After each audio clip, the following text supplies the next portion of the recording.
ఎరుపాలెం మండలం అంటేనే ఈ జిల్లాలో ఒక మూలన విసిరేసినట్టు ఉన్నటువంటి మండలంగా ఎవరో దీనిపైన అభివృద్ధి కోసం దృష్టి సారించలే కొన్ని దశాబ్దాలుగా.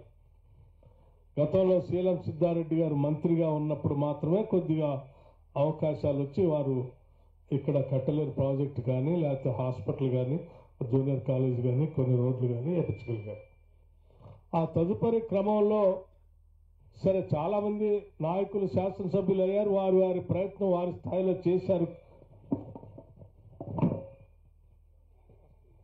చేశారు కానీ అనుకున్నంతగా మిగతా మండలాలతో పోలిస్తే అంతగా అందుకోలేకపోయాం. అలాగని వాళ్ళు చేయలేదని నేను అనట్లేదు, వారి ప్రయత్నం వారి స్థాయిలో వాళ్ళు కూడా చేశారు.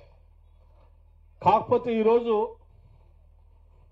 ప్రపంచం చాలా స్పీడ్గా ఉరుకుతా ఉంది. ఆ స్పీడ్గా ఉరుకుతున్నటువంటి క్రమంలో మనం కూడా పోటీపడి ఆ స్థాయిలో ముందుకు పోవాలంటే ఇక్కడ రావాల్సిన అభివృద్ధి కార్యక్రమాలు ఆ స్థాయిలో వస్తే తప్ప దాంతో మనం పోటీ పడలేం.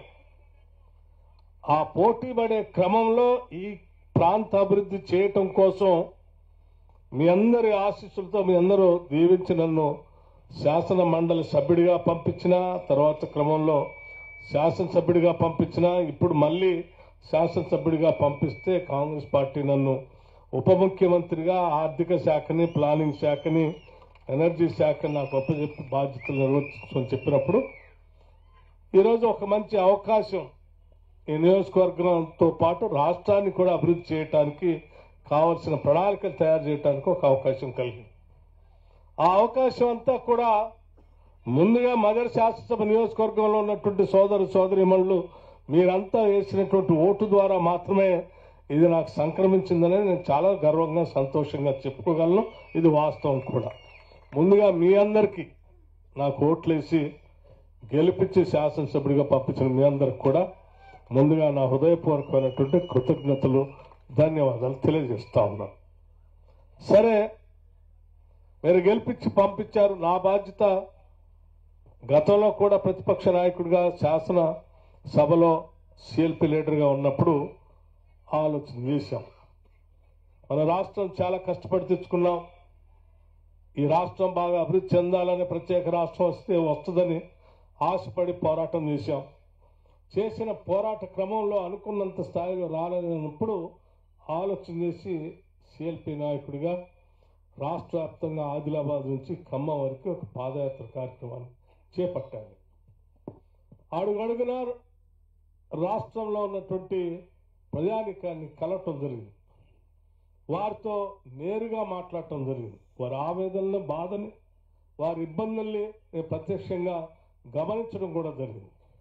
ప్రతి దగ్గర ఆవేదనతో మాట్లాడి వారు చెప్తున్నటువంటి విషయాలు వింటే ఒక పాలన చేసేటువంటి ప్రభుత్వం వీరందరి సమస్యలు పరిష్కరించడానికి కావాల్సిన విధంగా ఆలోచన చేయాలి కదా. అలా చేయటమే పాలకుల లక్ష్యం కదా.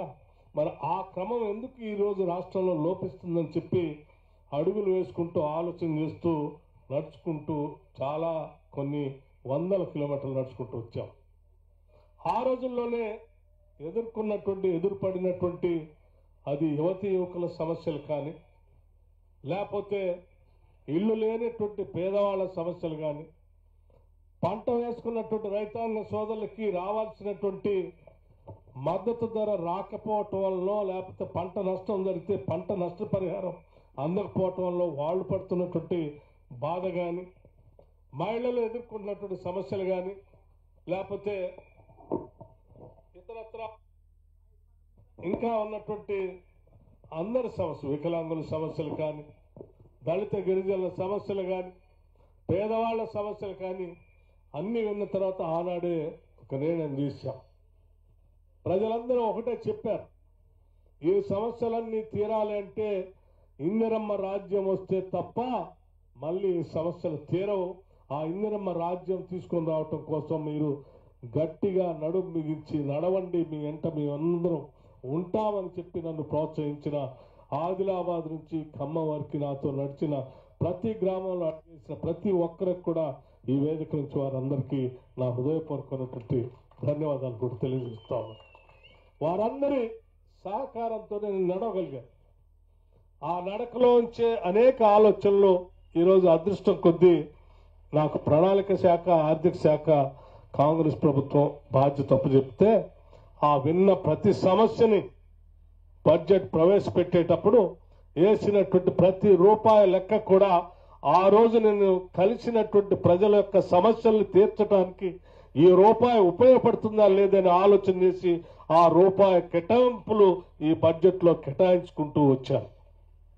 ఆ కేటాయించినటువంటి కార్యక్రమంలో భాగంగానే యావత్ రాష్ట్ర మంత్రి మండలి, రాష్ట్ర ముఖ్యమంత్రి రేవంత్ రెడ్డి గారితో పాటు మంత్రి మండలిలో ఉన్న ప్రతి మంత్రి కూడా నిజమే వీటన్నింటినీ మనం చేయాలని చెప్పి గట్టిగా మద్దతు ఇచ్చి వాటన్నింటినీ వారి ఆలోచనలు కూడా అందులో పొందిపరచడం వల్ల ఈరోజు ప్రజాప్రభుత్వం, ప్రజాపాలనలో ప్రజల యొక్క బడ్జెట్ని మనం ప్రవేశపెట్టగలిగాం. అలా ప్రవేశపెట్టాం కాబట్టే బహుశా నాకు తెలిసి ఈ భారతదేశ చరిత్రలో ఒక చిన్న రాష్ట్రంగా ఉన్నటువంటి తెలంగాణ రాష్ట్రం ఇన్ని వేల కోట్ల రూపాయలు మొదటి సంవత్సరంలోనే రాష్ట్ర ప్రజల కోసం వెచ్చించినటువంటి చరిత్ర ఎక్కడా లేదు. ధనిక రాష్ట్రంగా ఉన్నటువంటి తెలంగాణ రాష్ట్రం 2014లో అధికారంలోకి వస్తే ₹1,00,000 రుణమాఫీ చేయలేక 5 సంవత్సరాలు 4 దఫాలుగా ఇన్స్టాల్మెంట్స్ చేస్తే చేసినటువంటి రుణమాఫీ అది వడ్డీకే సరిపోయింది, కానీ అసలు మాత్రం అలాగే మిగిలిపోయింది. అంటే ధనిక రాష్ట్రంగా ఉన్నటువంటి ఆ రోజుల్లోనే ₹1,00,000 కూడా రుణమాఫీ చేయలేక ఆనాటి ప్రభుత్వం 10 సంవత్సరాలు అలాగే ఉండిపోయింది. కానీ ఈరోజు మనం అధికారంలోకి వచ్చిన తర్వాత ఆలోచన చేశాం, 2 లక్షల వరకు రుణమాఫీ చేస్తామని చెప్పాం. 2 లక్షల వరకు ఉన్నటువంటి ప్రతి వ్యవసాయ కుటుంబానికి సంబంధించిన, రైతుకు సంబంధించిన 2 లక్షల రుణాన్ని 22,000 కోట్ల రూపాయలు ఒకటేసారి 3 నెలల్లో మొదటి సంవత్సరంలోనే రుణమాఫీ చేయటం అనేది మీ అందరి సహకారంతోనేది అది సాధ్యమైంది.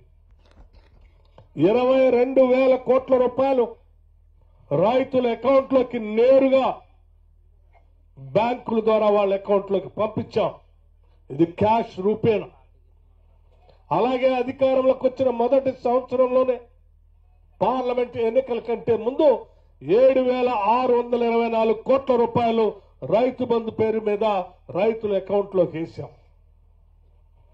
అలాగే ప్రతి సంవత్సరం రైతాంగ సోదరులకి ఉచిత విద్యుత్ ఇస్తామని చెప్తున్నటువంటి కార్యక్రమానికి 28 లక్షల పంపు సెట్లకి సంవత్సరానికి దాదాపు 11,000 కోట్ల రూపాయలు రైతుల పక్షాన విద్యుత్ శాఖకి డబ్బులు కడతా ఉన్నాం. 200 యూనిట్ లోపల పేదవాళ్ళందరికీ ఉచిత కరెంట్ ఇస్తామని చెప్పినటువంటి కార్యక్రమానికి ప్రతి నెల మీ తరఫున ఆర్థిక శాఖ నుంచి విద్యుత్ శాఖకి మీ బిల్లులు ఈ రాష్ట్ర ప్రభుత్వం కడతా ఉంది. రాష్ట్రంలో ఉన్నటువంటి మహిళలందరినీ మహాలక్ష్మిలాగా గౌరవించాలనేటువంటి ఆలోచనతోనే ఉచిత బస్సు రవాణా సౌకర్యాన్ని ఈ రాష్ట్రంలో ఏ మూల నుంచి ఏ మూలకు ప్రయాణం చేసినా ఉచితంగా ప్రయాణం జరిగేటట్టుగా ఏర్పాటు చేసి ఆర్టీసీ బస్సు కూడా ప్రతి నెల డబ్బులు కడతా ఉన్నాం. ఈ రాష్ట్రంలో ఉన్నటువంటి మహిళలందరికీ ఆనాడు డాక్టర్ వైఎస్ రాజశేఖర రెడ్డి గారు కాంగ్రెస్ ప్రభుత్వంలో పావలా వడ్డీ అనేటువంటి మొదటి కార్యక్రమాన్ని వడ్డీ లేని రుణాలుగా మార్చినటువంటి ఐకేపీ సంస్థకు సంబంధించిన సమాచారం కూడా మీ అందరికీ తెలిసిందే. 10 ఏళ్లు అది పూర్తిగా మర్చిపోతే తిరిగి ఆలోచన చేసాం. రాష్ట్రంలో ఉన్న మహిళలందరికీ ఆర్థికంగా నిలదొక్కునేటట్టు చేయాల్సిన బాధ్యత మనందరిపైన ఉందని ఆలోచన చేసి ఈ రాష్ట్ర వ్యాప్తంగా మహిళల సమస్యలు ఉన్న తర్వాత సంవత్సరానికి 20,000 కోట్ల రూపాయలు వడ్డీ లేని రుణాల్ని మహిళా అకౌంట్లో వేసి 5 సంవత్సరాల్లో 1,00,000 కోట్ల రూపాయలు వాళ్ళకి అందించగలిగితే వాళ్ళ జీవితాలు ఆర్థికంగా నిలబడతాయన్నటువంటి ఆలోచనతో ఈ రాష్ట్ర ప్రభుత్వం 20,000 కోట్ల రూపాయల సంవత్సరానికి వడ్డీ లేని రుణాలు ఇచ్చే కార్యక్రమాన్ని మొదలు పెడుతూ వడ్డీ మొత్తాన్ని రాష్ట్ర ప్రభుత్వం కడతా ఉంది.